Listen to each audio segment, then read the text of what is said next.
글 쓰는 이부입니다. 감사합니다. 저한테 주어진 시간이 이렇게 많지 않기 때문에 다른 얘기는 없이 바로 본론으로 들어가겠습니다.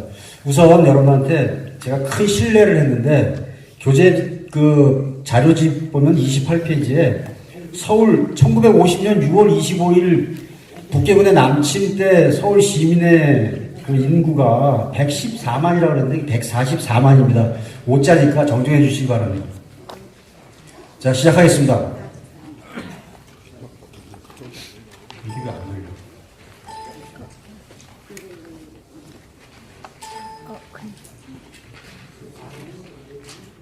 아래. 죄송합니다. 6.25 남침 당시에 서울시의 인구가 144만 정도 됐습니다. 근데 6월 28일 날 북계군이 서울을 점령하니까 그 전에 약 40만 명이 피난을 나갔어요. 그랬다가 인천 상륙작전을 성공하고 나서 서울이 다시 수복됐습니다. 그리고 또 다시 북진을 했는데 중공군이 밀려오는 바람에 우리가 일사후퇴라는 거 아시죠? 서울을 내주고 말았습니다. 51년 1월 4일 날. 근데 그 당시 일사후퇴 때 126만 7천 명이 서울을 떠났습니다. 약 18만 명만 남기고 전부 다 소위 도망간 거죠. 왜 그렇겠습니까? 죽기 싫어서. 3개월 동안 살아보니까 도저히 살 수 없는 체제라고 체험을 하고 경험을 한 거예요. 그래서 그때 상황에 대해서 이렇게 말씀을 하시는 분이 있습니다. 인민군 점령하에 3개월. 경찰의 몽둥이로도 부모의 눈물로도 어쩔 수 없던 좌익수합병에서 수많은 지식인 젊은이들이 이때 벗어났다. 여기서 잠깐 말씀드리겠습니다.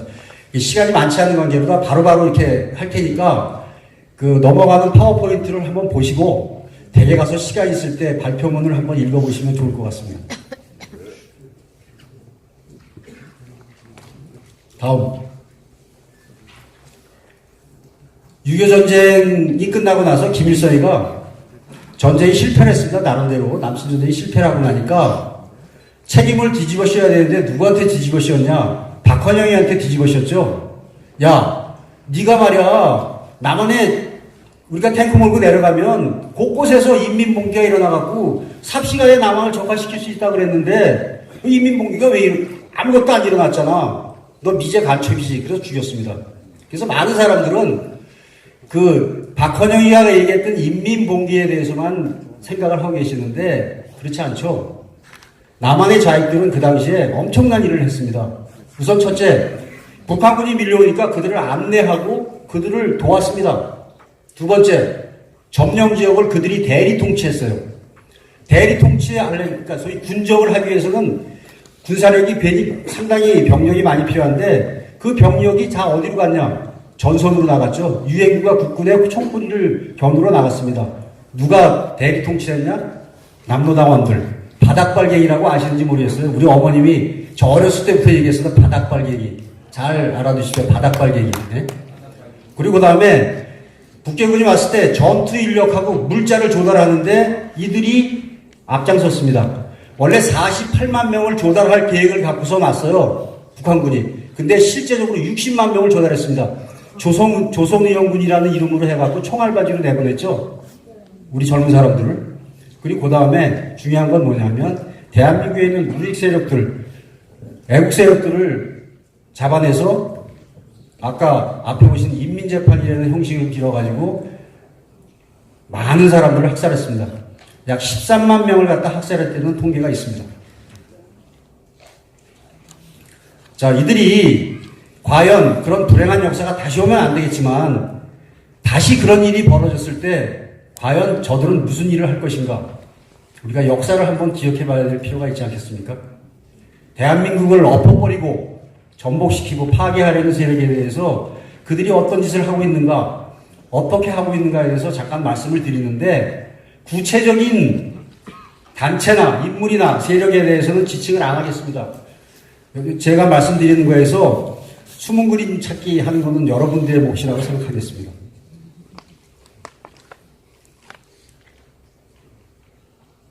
네. 북한이 남한을 적화시키기 위해서 전략과 노선을 갖다 채택하고 있습니다. 공식화된 건 아니고 저들의 문건 또 여러 사람들의 증언 그리고 저들이 나오는 것 갖다 분석해서 한 겁니다. 첫째, 대남 성군혁명입니다. 원래 성군정치라 그러면 군을 앞세워서 인민들을 통치한다라고 생각하시는데 그게 아니라 성군혁명이라는 것은 군사력을 앞세워가지고 남한을 굴복시키겠다는 겁니다. 그 핵심이 뭐죠? 핵무기입니다. 핵무기.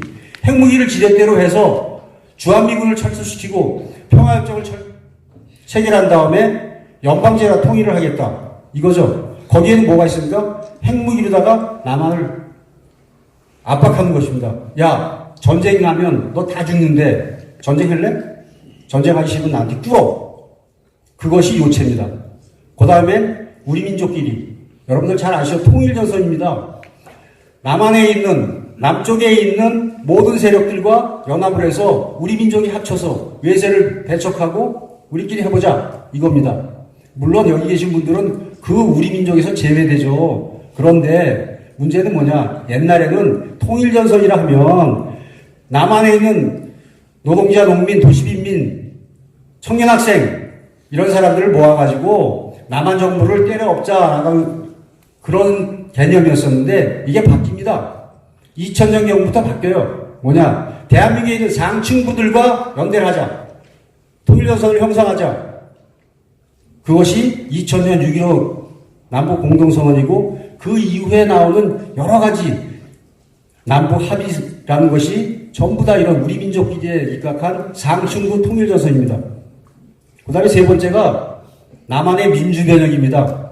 여러분들 뭐 잘 아시는 얘기니까 다른 얘기는 안 하고 민주변혁이 말이 민주변혁이 다른 게 아니죠. 대한민국의 정체성을 허물어버리는 겁니다. 반공, 반전체주의, 그 다음에 자유민주주의 시장경제, 그 다음 한미동맹 이 세 가지가 이루는 대한민국의 정체성을 하나하나 와해시켜버리는 거죠. 요즘 적폐청산 생각하시면 될 것 같습니다. 이 세 가지가 유기적으로 결합되고 있는 것이 지금의 상황입니다. 자, 쟤들 병진노선이라고 얘기하는데 병진노선이라는 건 두 가지를 뭐 함께 하자고 그러는데 딱 요약해서 말씀드리면 다른 게 아니라 세습 독재 체제를 강화하고 그 다음에 남쪽을 적화시키자. 요 두 가지 노선 합한 것이 병진노선이고 핵무기를 개발하고 그 핵무기를 이용해서 남한을 적화시킨다. 그리고 그 다음에 경제적인 측면을 갖다가 살짝 허울 좋죠. 이팝의 고깃국, 예? 기와집에서 하는 거 이런 저기를 갖다가 이렇게 포장한 것이 병진노선입니다. 근데 여기서 우리가 좀 중요하게 짚어봐야 될 부분이 뭐가 있냐면 남과 북이 합의를 합니다. 무슨 뭐 선언이다 합의다 이런 걸 했는데 잘 보시면 중요한 점을 발견할 수 있어요. 북한 체제가 위기 상황에 처했을 때마다 나와서 남쪽과 대화를 하고 합의하고 선언을 합니다. 왜? 체제를 강화하고 체제를 보존하기 위해서 그런 거죠. 여러분 91년 남북 기본합의서부터 지금까지 내려온 여러 가지 합의 선언의 그 당시 시대 상황을 한번 보십시오. 북한 체제가 온전한 상태가 아니었습니다. 곧 무너질 것 같은 상황에서 나와서 우리와 그걸 합니다. 그런 상황에서 어떻게 되냐? 지들은 그걸 보호막으로 해서 대남혁명, 대남 적화의 역량을 보충하고 체제를 강화하는 데 이용했는데 대한민국은 어떻게 했냐? 그 뒤에서 넉넉히 헐렐레 하고 있었죠. 평화가 왔다. 이런 식으로. 그렇지 않습니까?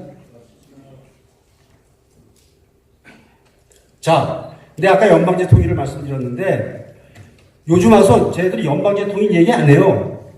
그렇죠? 잘 못 들어보셨죠? 쟤들이 얘기하는 거. 오히려 우리 우익 논객들이 연방제 통일의 위험성이나 이런 걸 얘기합니다. 근데 왜 그랬을까요? 저는 전술이 바뀌었다고 생각하고, 그 다음에 남한의 정세가 바뀌었기 때문에 연방제 통일을 주장하지 않아도 된다. 그러지 않아도 실질적으로다가 적화 통일을 할 수 있다라는 자신감이 있다고 저는 생각합니다. 그런 것 같아요. 제가 김정은의 화법으로다 거칠게 써본 것입니다. 한번 읽어보십시오. 현식의 민족해방.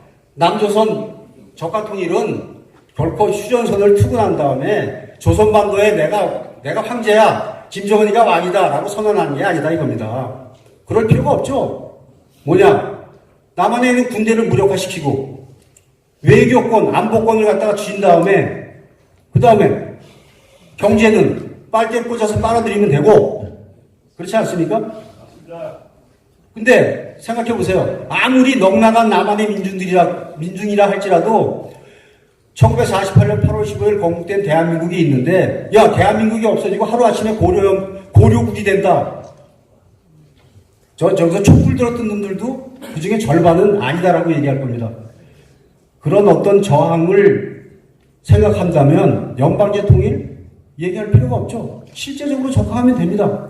그리고 연방제 통일이 되거나 평화협정을 체결하면 문제가 뭐가 되는지 아십니까? 남북한이 자유항래를 해야 돼. 자유항래를 하면 여기 탈북자분들 아까 말씀하신 분들 있지만 자유항래를 하면 며칠 만에 무너지겠어요? 곧 무너집니다. 그러니까 휴전선 155마일은 그대로 좀 놔둬야 돼. 적당한 긴장이 있어야지만 북한의 개돼지들을 내가 통치하는데 편리해.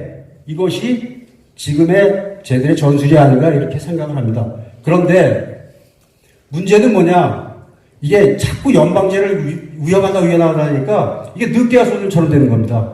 연방제 용어에 현혹돼갖고 이제 저쪽에서 야 우리가 연방제 한다 그랬어? 안 한다 그랬는데 왜 그래? 라고 얘기할 수가 있는 겁니다. 그래서 물론 쟤들이 연방제를 포기했다. 적화통일의 방편으로 삼고 있다는 것 자체를 갖다가 우리가 항상 인식은 해야 되지만 그거에 매몰돼서 실질적인 적화통일이 이루어지는 것에 대해서 방관하거나 또는 침묵해서는 안 되겠다. 그런 측면에서 우리가 시대와 변화에 맞는 정세에 맞는 국민 계도를 해 나가야 되겠다 이런 생각을 가집니다. 그리고 이러한 전술 변화와 관련해서 아주 의미 있는 글을 한번 보여드리겠습니다. 정권 수립 70년을 맞는 9월 9일에는 핵능력을 과시하는 대신 평화와 번영의 의지를 밝혔습니다. 북한은 오랜 고립에서 스스로 벗어나 다시 세계 앞에 섰습니다. 이제 국제사회가 북한의 새로운 선택과 노력에 화답할 차례입니다. 김정은 위원장의 비핵화 결단이 옳은 판단임을 확인해 주어야 합니다. 자, 이거 누가 얘기한 겁니까? 북한 외무상이 얘기한 거 아니에요? 이수용이가 얘기한 거 아닙니다. 누가 얘기한 건지 아시죠? 자, 외교 안보권을 내가 나가서 국제사회에서 내가 시키는 대로 지져! 외교 안보권을 뺏기는 겁니다. 을사보호조약이 뭡니까? 일제가 우리 외교 안보권을 뺏은 거죠. 실질적인 식민지가 돼가는 겁니다. 시리아 방송 대목이 생각되는 대목입니다. 자, 이런 가운데서 우리 대한민국 국민들, 국민들보다 백성들이죠, 백성들 간에 이 환상의 대북관을 갖고 있는 사람들이 많습니다. 아직 시작도 안 했는데 그만하라네요. 그래서 북한을 제대로 봐야 되고 빨리빨리 넘어가겠습니다.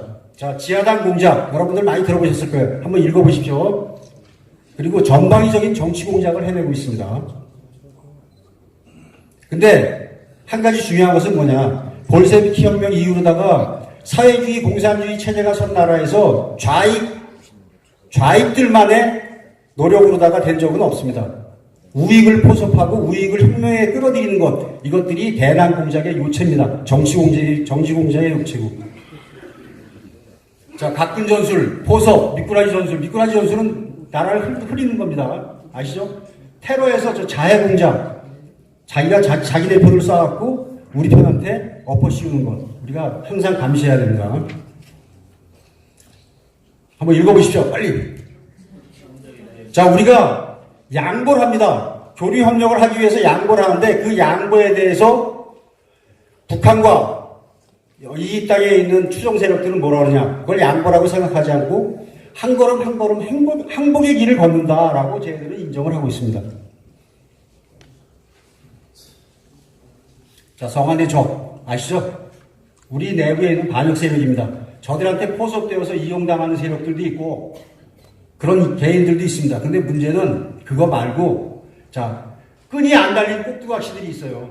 끈이 안 달린 꼭두각시가 있습니다. 이 꼭두각시들이 자해적 자유민주주의, 언론 출판, 집회 결사의 자유를 이용해서 자유민주주의가 보장된 권리를 위해서 자유민주주의를 갖다가 파괴해버리는 작태를 일삼고 있는 거죠. 자, 대남공작원 출신이 얘기한 얘기입니다.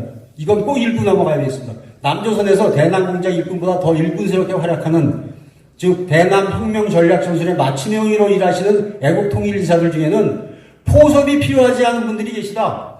이분들을 포섭한다고 접촉 접근했다가 흔적이 남거나 노출이 되어 사달이 나면 오히려 혁명 역량에 커다란 손실을 가져온다. 애써 지하당에 임시키 시도를 하지 마라. 지켜보면서 박수만 쳐라. 이게 무정형 공작입니다. 무정형 공작. 이 대상들 여러분들 한번 상상해 보십시오. 이런 사람들 중에 평화주의자들이 많아요. 평화주의자들. 이승만 박사가 딱 부러지게 말씀을 하셨습니다. 재팬 인사이드 아웃에서 국토방위, 국가의 명예, 국가의 독립을 위한 전쟁을 고려하지 않고 전쟁이라면 무조건 반대하여 싸우는 그런 투쟁 중인 평화주의자들은 간첩들과 마찬가지다. 그들 자신의 국가가 국토방위를 위해 대비하는 것조차도 방해하고 있다. 한번 읽어보십시오. 군을 와야 합니다. 군을. 최후의 보루인 군을 어떻게? 중립하라는 걸 내세워가지고. 자유민주주의도 아니고 공산주의도 아니고 가운데 있어라. 그럼 뭡니까? 우리 헌법적 가치를 포기하는 거죠. 그렇게 되면 적이 없는 군대는 어떻게 돼요? 중간에 있는 군대는 어떻게 됩니까? 힘이 없어집니다. 그럼 뒤통수를 치면서 우리 편으로 와. 이것이 반역 군대를 만드는 길입니다. 1966년 김일성이가 얘기한 국군 와해 전시 전술에 나오는 거예요. 9.19 남북 군사 합의 여러 가지 많죠. 우려가 많습니다. 가장 중요한 건 뭐냐면 군사적으로다가 김정은이가 발 뻗고 자는 걸 보상해줬다 이렇게 생각하시면 됩니다. 맞죠? 자, 이렇게 반역 세력들이 날뛰다 보니까 대한민국이 흉측하게 됐어요. 흉측하게 됐어요. 이 상태입니다. 동의하십니까? 자, 그러면 우리가 뭘 해야 되냐? 다른 거 여기 읽어보시면 되고 이제 앞으로 2분만 말씀드리겠습니다. 뭘 하면 되냐? 여러분, 운명과 숙명이라는 게 있어요. 운명 알고 숙명 아시죠? 운명은 뭐냐? 돌멩이가 짱돌이 내 눈앞으로 날아오는 게 운명입니다. 숙명은 뭐냐? 짱돌이 내 뒤통수로 내려오는 거야. 피할 수가 없어. 대한민국 국민, 우리 애국 세력들의 숙명, 자유통일의 그날까지 긴장의 끈을 놔서는 안 됩니다. 그것이 대한민국 국민의 숙명입니다. 지금 한반도에서 일어나고 있는 여러 가지 문제, 안보 문제, 경제 문제, 여러 가지 문제를 갖다가 일거에 해결할 수 있는 방법이 있어요. 대한민국 국민, 대한민국 애국 국민들이 가져야 될 구호와 방향입니다. 동의하시면 박수 치십시오. 이거 말고 이거에 대한 겁니다. 이거 이에 대안이 있습니까? 없습니다. 한반도의 문제를 해결하고 대한민국의 문제를 해결할 수 있는 방법, 자유통일의 길까지 가는 겁니다. 맞죠? 제 얘기는 마치고 마지막으로 우리 홍수현 총장